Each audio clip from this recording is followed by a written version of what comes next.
ازيكم يا بنات عاملين ايه؟ النهاردة هقولك على منيو 30 أكلة للشهر كله، 30 أكلة في 30 يوم. المنيو طبعا بيرتب أفكارك وبيساعدك توفري في مصروف البيت من غير ما تحتاري كل يوم تعملي ايه. هتلاقوا أفكار ووصفات غدا جميلة جدا، ووصفات وأكلات جديدة بطعم الأكل البيتي. لو أول مرة بتشوفيني فأنا أمنية علي ودي قناتي، وما تنسوش اللايك والشير والاشتراك في القناة وتفعلوا الجرس على الكل عشان يوصلكم كل جديد. واللايك لأن اللايك ده اللي بيرفع الفيديو ويخليه يوصل لأكبر عدد من الناس عشان الكل يستفيد. يلا بينا نبدأ.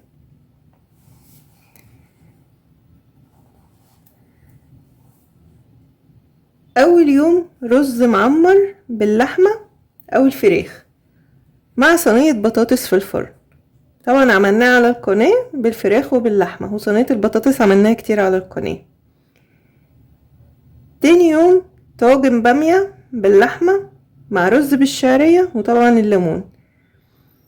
البامية لازم ليمون، والبامية ده الموسم بتاعها وموجودة ومتوفرة في الأسواق، وممكن احنا خزناها على القناة حتى لو الموسم بتاعها خلص فاحنا مخزنينها، وطريقة تخزينها وطريقة طبخها موجودة على القناة. تالت يوم كفتة رز، زي هي نفس عجينة الكوبيبة الغمراوي بس بتبقى ناعمة اكتر وبتتشكل على شكل كفتة مع رز بالشعرية ومخلل. يبقى تالت يوم كفتة رز مع رز بالشعرية ومخلل. رابع يوم مكرونة بالصلصة الحمراء مع بيض وبطاطس محمرة ومخلل وسلطة. اليوم الخامس لوبيا بلحمة ورز بالشعرية.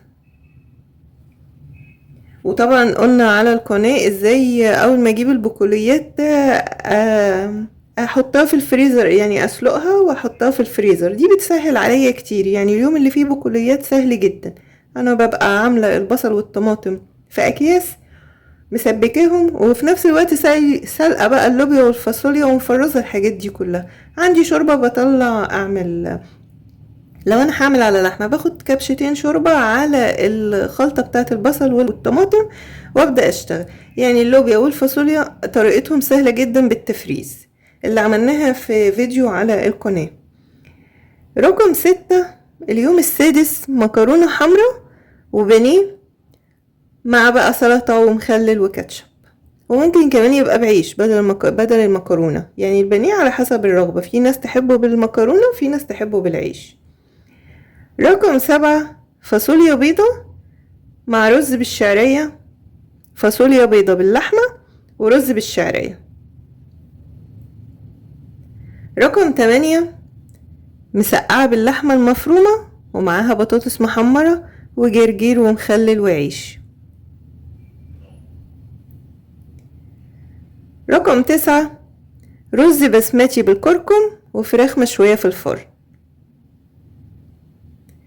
رقم 10 محشي اي خضار تحبيه، كرنب، ورق عنب، بتنجان، فلفل، كوسة، اي خضار تحبيه اعملي محشي مع فراخ مشوية في الفرن او فراخ مسلوقة ومتحمرة. رقم 11 بفتيك ومكرونة حمرا وبطاطس محمرة. رقم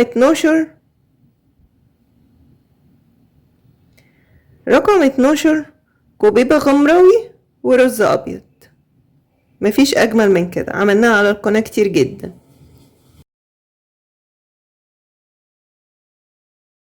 رقم 13 كبدة اسكندراني، عملناها على القناة، تتاكل بقى بعيش بمكرونة ونحمري جنبها بطاطس محمرة.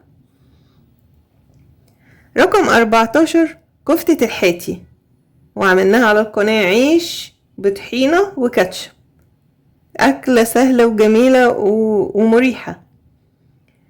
رقم 15 بيتزا، طبعا الولاد هيهيسوا في اليوم ده بالطريقة بقى اللي تحبيها، بالفراخ، باللحمة، مارجريتا، مشكل جبن، الطريقة اللي تحبيها، وحمري جنبها بطاطستين مع كاتشب ومايونيز ومخلل. واليوم جميل جدا وتنفع بقى افطار وغدا وعشاء. يعني اعملي، لو هتعملي بقى اعملي كمية تعشوا منها كمان، تنفع للعشاء وتنفع الباقي للفطور.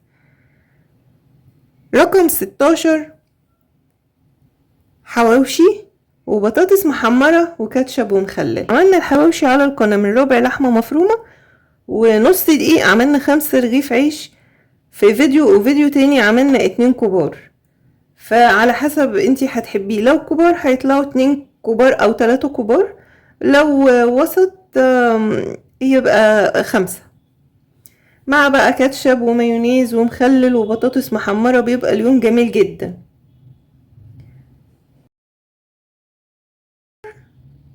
وعايزة ترتاحي كمان من العجين ممكن تعمليه بعيش، بس احنا عملناه في القناة بالعجينة نفسها بالدقيق.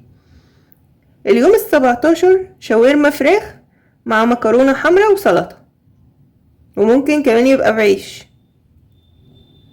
اليوم ال18 بسلة باللحمة ورز ومخلل. اليوم ال19 سمك مشوي ورز وعيش وسلطة وجرجير. شوينا كمان السمك في البيت على القناة، وما كانش فيه دخان ولا حاجة، يعني شوي سهل جدا. لو متعودة تشويه برا اشويه برا. اليوم ال20 كشري مصري، مفيش اسهل من كده، واكلة حلوة جدا واقتصادية وبتأكل، واللي يتبقى حطي منه على العشاء مفيش مشكلة. اليوم ال21 كبد وقوانص مع رز، او كبد وقوانص وهتزودي لها بقى مع الخضار اللي انت بتحطيه، البصل والطماطم والفلفل، زودي بس مكعبات بطاطس عشان تزودي الكمية، وبتتاكل بعيش وبتتاكل برز. اليوم ال22 صينية سمك مع رز صيادية، عملناها على القناة كانت جميلة جدا. عملنا السمك السردين والسمك المقلي والسمك الصينية على القناة، كلهم موجودين على القناة. وعملنا الرز الصيادية في فيديو كمان منفصل. اليوم ال23 صينية بطاطس بدبابيس الفراخ او بالاجنحة على حسب اللي موجود عندك، يعني من الفراخ تعملي بيه صينية بطاطس مع رز بالشعرية. عايزة تدخليهم كلهم الفرن وتعمليهم زي اول يوم مع رز معمر، يبقى جميل جدا. حتى الصينية والفراخ بتتشوي كده على الشواية، يعني بتدخل في سوى الشوي بقى. اليوم ال24 رقاق باللحمة المفرومة مع بطاطس محمرة. اليوم ال25 مكرونة بشاميل وجنبها بانيه وبطاطس محمرة، وممكن مكرونة بشاميل وبطاطس محمرة، يعني ممكن تشيلي البانيه. اليوم ال26 برجر وعيش وجبنة، جبنة شيدر تحطيها على الوش تتسيح، او رومي اللي موجود عندك، مع بطاطس محمرة وسلطة وكاتشب بقى ومخلل ومايونيز. اليوم ال27 ملوخية وفراخ محمرة مع رز، والله لو في ارانب، بس انا قلت فراخ محمرة. وطبعا الملوخية خزناها على القناة، وعملناها بكذا طريقة على القناة، خزناها باكتر من طريقة، 4 طرق مختلفة. وازاي تحولي الملوخية الناشفة الملوخية خضرة، وازاي تعمليها بالطماطم. تعمليها بالطماطم بقى لو مفيش شوربة، ان انتي بتشوحي التوم، واول ما يدخل في اللون الاصفر بتبدأي تضيفي الكزبرة، وتكوني عصرة طماطمتين 3 تسيبيهم يتسبكوا، وتحطي بقى لو مفيش شوربة هتحطي مية كده. انتي عملتي شوربة، يعني طعم حلو كده للملوخية. بتضيفي بقى الملوخية، وبتكوني بقى عاملة الطشة اللي احنا على طول بنعملها للملوخية على جنب بقى، بتحطي الطشة على الملوخية. اليوم ال28 صينية بطاطس بكرات اللحم مع رز. بتجيبي البصل حلقات، وبعدها البطاطس حلقات، وتحطي الطماطم، وتكوني عاملة اللحمة المفرومة عاملاها بطريقة الكفتة اللي هو مع تفل البصل والتوابل، وتعمليها على شكل كور، وتحطيها على وش البطاطس، وتغطيها بفويل وتدخليها الفرن، يعني كأنها صينية بطاطس بالكفتة يعني مع رز. اليوم ال29 في اختيارات بقى، يا رنجة، سلطة رنجة مع بصل وطماطم وزيت وخل، وتتاكل بعيش، او تعملي كشري اصفر اللي هو الكشري اسكندراني، عملناه على القناة اكتر من مرة، مع بيض مدحرج، يعني بيض مسلوق ومحمر، وبطاطس محمرة، وسلطة وبصل ومخلل. يعني يوم 29 قدامك اختيارين. اليوم 30 بقى سمك سنجاري مع رز ابيض.